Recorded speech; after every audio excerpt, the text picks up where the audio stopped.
नून league ने जो बलूचिस्तान का रुख किया है, दो कि पीपल्स पार्टी अभी तक सिंध के अंदर लिमिटेड है, अपने आप को लिमिटेड रखे हुए है, मौजूदा सियासी सूरत हाल पे अपनी गुफ्तगू का आगाज कीजिएगा। अभी आपकी गुड मॉर्निंग। अभी आपकी तमहीद में सुन रहा था तो मुझे एकदम एक ख्याल आया, जो बच्चे खेलते हैं प्लेडो के साथ, एक बात होता है प्लेडो, तो उसको अपनी मर्जी से उससे मुख्तलिफ शक्लें बनती रहती हैं, यानी जिस तरह आप उसको मोड़ना चाहें वो मुड़ जाता है। तो आज अभी मुझे वो याद आ गया जब बात हो रही थी कि मुस्लिम लीग में कितने लोग शामिल हो गए, बलूचिस्तान में इस्तेहकाम पार्टी में कौन कौन शामिल हो गया। तो ये वो मौसमी प्लेडोज हैं, चाहे वो इस्तेहकाम पार्टी है, चाहे MQM है, MQM हकीकी थी, पैट्रियट्स थे, या अब ये मुस्लिम लीग में बलूचिस्तान के लोग शामिल हो गए हैं। तो ये पाकिस्तान की सियासत का एक अलमिया है, एक अलमनाक पहलू है, मैं ये कहूँगा, क्योंकि इसकी वजह से आपको कोई नजरियाती बुनियादों पे खड़ा नजर नहीं आता, बल्कि वक्ती तौर पे जहाँ जहाँ जिस इनको मुफाद नजर आता है, किसी के कहने पे या खुद ये चल पड़ते हैं एक मखसूस जमात की तरफ। और उसकी वजह से पाकिस्तान के जो तवील बुनियाद मसाइल हैं गवर्नेंस के, अपनी हमारी मीशत के, वो हल नहीं हो पा रहे हैं। और अभी भी हम महज अमेरिका की खुशनुदी की वजह से हमारा निज़ाम फिलहाल चल रहा है, $700 मिलियन की किस्त मिलनी है IMF से। लेकिन वो भी दिलचस्प बात यह है कि बताया गया कि $710 मिलियन की किस्त अगर जारी होगी भी तो वो सिर्फ वो न्यूयॉर्क में पड़ी रहेगी। पाकिस्तान में वो पैसे पाकिस्तान को ऐसा सच नहीं मिलेंगे, क्योंकि कर्जों का हम इतना ज्यादा पैसा वापस कर रहे हैं कि जिसकी वजह से हम नया कर्जा लेते हैं, पुराने कर्जे वापस करते हैं। ये गुज़िश्ता 15-20 साल से ये सिलसिला चल रहा है।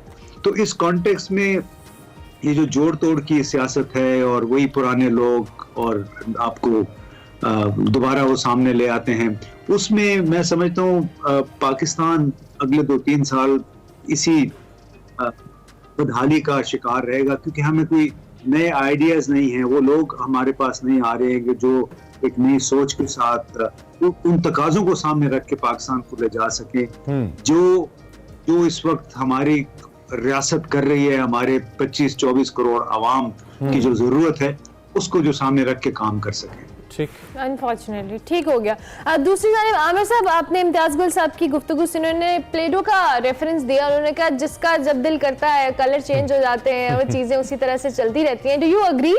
ये जो मुल्की सियासत में हमें नजर आती हैं एक्टिविटीज, ये उसी गेम का कहीं ना कहीं कोई हिस्सा है?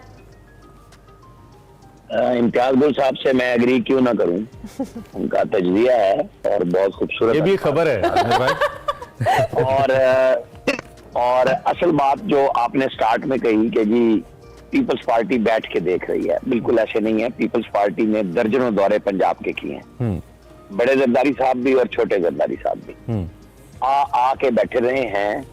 और आपको पता है कि शमूलियतों के ऐलान होते रहे और एंड पे वो खाली बास्केट में मौजूद है और पंजाब से उन्हें कुछ नहीं मिला।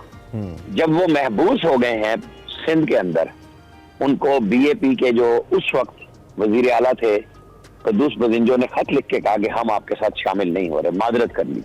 अगर आपको याद हो, वो IPP बनने से पहले सारा माल उठाने के लिए आए थे, उन्हें नहीं मिला।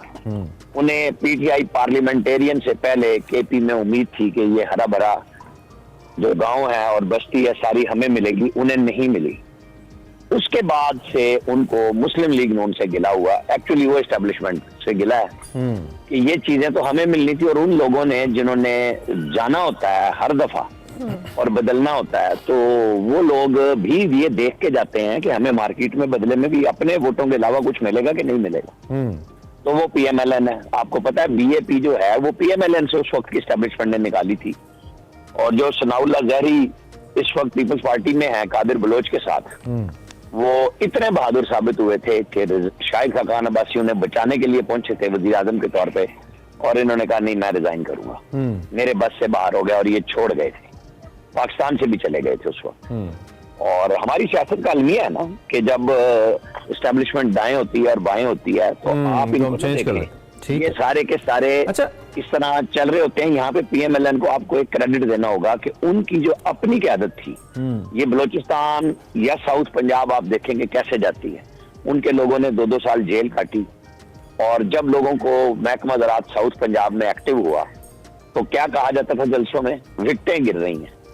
आज वो लोग विकटें गिराने के लिए नहीं, सदर मुमलिकत भी खत लिखने पे आ गए हैं कि उस वक्त पीटीवी के हमले पे भी खुश अब तो आमिर भाई ऐसा लगता है कि डकवर्थ लुइस मेथड अप्लाई हो रहा है। चेयरमैन को बताते थे कि अल्ताफ भाई का बस फैसला रह गया है। हमने अच्छा, ये जो इलेक्टेबल्स का फिनोमेनन, अभी आपकी इजाजत से जरा मैं इम्तियाज गुल साहब, ये जो इलेक्टेबल्स का फिनोमेनन है ये बड़ा इंटरेस्टिंग है। एक तरफ तो आप जैसे सीनियर जो दानिश्वर हैं वो ये कहते हैं कि जी ये नजरियाती सियासत से मावरा लोग हैं, समहाउ बिल्कुल ठीक है बात, वक्त देख के पैंतरा बदल लेते हैं पार्टी देख के, लेकिन दूसरी जानिब ये इलेक्टेबल्स कहलाते ही इसलिए हैं कि they can get themselves elected. I mean they have that kind of strong basis at their areas कि वो इलेक्ट हो सकते हैं, उनको ये आर्ट आता है, चाहे वो इलेक्शन लड़ने का है, चाहे वो मशहूर रहने का है या लोगों से वोट्स लेने का है।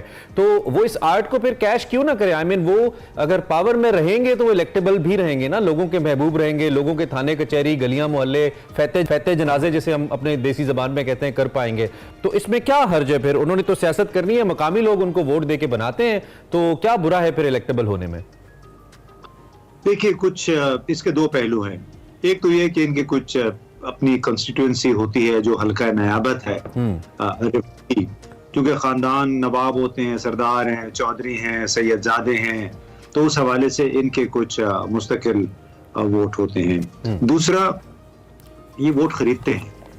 अब ये आमिर को भी पता होगा, और चाहे कराची से लेके खैबर तक हर जगह पे ये होता है कि बल्कि सिंध में तो मेरा ख्याल बहुत ज्यादा है ये कि आप 8-10 हज़ार वोट ये लोग खरीद लेते हैं, और वही मुखालफीन के मुकाबले में मुखालफीन भी खरीदते हैं। तो चूंकि पैसे जितने बनाए होते हैं वो उतने ही पे लगाता है। तो ये जो कहते हैं कि हम बैलेट की बुनियाद पे, बैलेट के जोर पे मुंतखब होके आते हैं, मैं बात कर रहा हूँ जितने भी रूरल हमारे एरियाज हैं, बलूचिस्तान में, खैबर पख्तूनख्वा के जो शिमाली और जनूबी डिस्ट्रिक्ट हैं, पंजाब, जनूबी पंजाब में जिसको इलेक्टेबल्स की हम बात कर रहे हैं, ये एक बड़ी हकीकत है कि कुछ हो सकता है कि 50% तक, 60% तक इनके वोट जेन्युइन हो। इसके अलावा जो कुछ होता है वो सारा मैनिपुलेशन के जरिए है, और इसीलिए ये इलेक्टेबल बने हुए इनको पता होता है।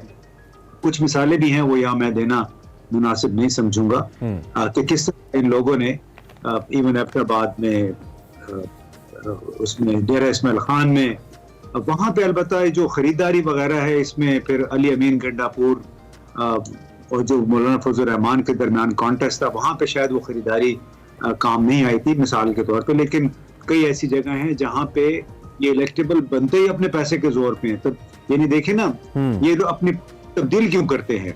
जब खुद सना ज़हरी चीफ मिनिस्टर बने थे, इन्होंने तो चीफ मिनिस्टर बनने से पहले जब इंतखाब हुआ तो अखबारों में इन्होंने अपने प्रोफाइल लगवाने शुरू कर दिए थे कि वज़ीर आला बनने जा रहे हैं। फिर मैंने खुद इसी आपके इदारे के जो अखबार है उसमें एक फ्रंट पेज पे एक स्टोरी लिखी थी, और मैंने अपील की थी उसमें नवाज शरीफ साहब से और शहबाज शरीफ साहब से कि बलूचिस्तान बहुत जख्म खुर्दा है, यहाँ पे एक बार पावर पॉलिटिक्स ना कीजिए, जिसका हक बनता है आप उनको वजारत आला दें। तो उसके बाद नवाज शरीफ साहब सनाउल्लाह ज़हरी को लेके आए साथ कोयटा से पंजाब, और यहाँ पे बातचीत की, जिसके नतीजे में फिर वो आधी टर्म